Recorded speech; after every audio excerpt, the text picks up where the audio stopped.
Hey guys, welcome back to another video on Mr. Den VR.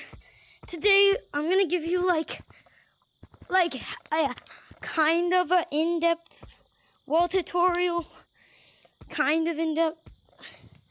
The reason why I'm saying kind of is because I am not a professional player like a lot of people, but I'm pretty decent at walls.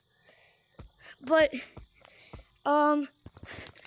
what I do recommend before we get into the video is to use 60 hertz. It's very helpful and it helps you go on walls. You could still use 72. That's still very good. I just recommend 60 because it's the best you can get. And anything under 60 is bannable. So yeah, let's get straight into the video. Okay guys, so as I said, the best is probably 60 hertz. Because you kind of like get to stick on the wall a little better. But yeah. So the first thing I'm going to teach you guys how to do is wall running, I guess. So basically, it's very easy. Just kind of don't like always go parallel.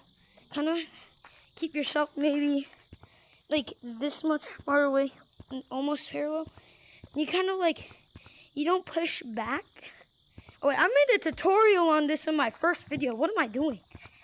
Just like wall climbing. So anyways, I'm going to be teaching you guys how to Lucio run. So Lucio running is basically using two hands to run up all the way on the wall. You don't always have to go all the way, but 60 hertz helps you go all the way. But yeah, basically how you do it, there's multiple ways how to do it. So first, have your arms. So you should probably know how to wall run. If you kind of just add a second hand to it, and like kind of like this.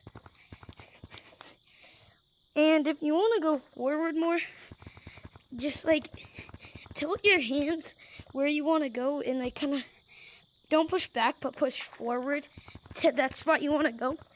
So like it's kind of like backwards Lucio, like kind of like a backwards Lucio. It's like there's two ways to do backwards Lucio. It's neither like this, you just angle your waist back, or keep your arms over here like that. But that's like a little too complicated for the video.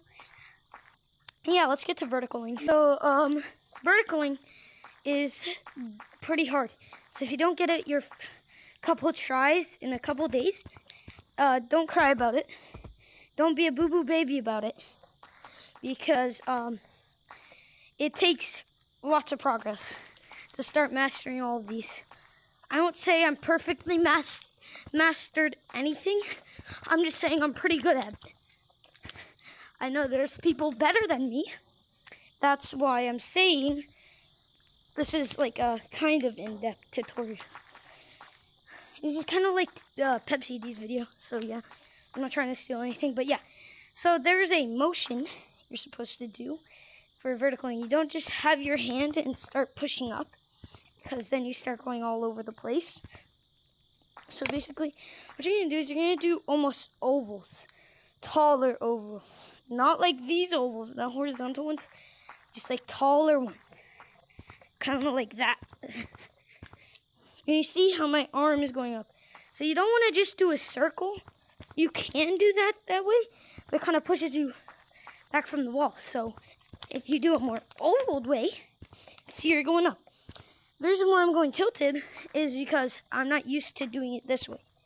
I know lots of people do it that way, but I don't really do it that way. Sometimes I do it. Basically, the way I do it is kind of like this. And you can start out slow as a slow vertical until you start getting the hang of it, and you could start going faster and faster. And so basically, sometimes I like to switch in between to different kinds of hand movements. not hand movements, but sometimes I'll like start like this, horizontally, my hand, and then I'll move it differently. But yeah, that's how you do verticaling, kind of, I guess. Also, you can give yourself a little boost if you want, like a small Lucio boost. Kind of brings you up more, gives you more momentum to go up. But yeah, let's get to the next thing. So this is where the 60 hertz really kick in. It's on slippery walls. So on slippery walls, it's honestly more harder because they're a little more rough to go on. So people just say to just go harder and faster. That doesn't always work. Instead, what I'm doing is kind of launch yourself more farther. Don't just do it tiny spots. Let me show you what happens when you just do. Sometimes it doesn't matter if you do tiny ones. It just depends on how the wall is slanted. So you can, like, look, if I do tiny spots there, it doesn't really work out. It works out more on flat ones. That's why I'm saying to launch yourself more farther. But yeah, here's we are back to the wall climbing wall. It's where I learned how to wall climb and have taught others how to. So basically, this one you can see it's very straight right here. So you can see it's very easy to run on. Just that's where you put more pressure and a little more faster into. But yeah, I hope this helped you guys a lot. If you want me to do a kind of like in-depth branching tutorial, you can, but I'm not the best, so I'll try my best to do it.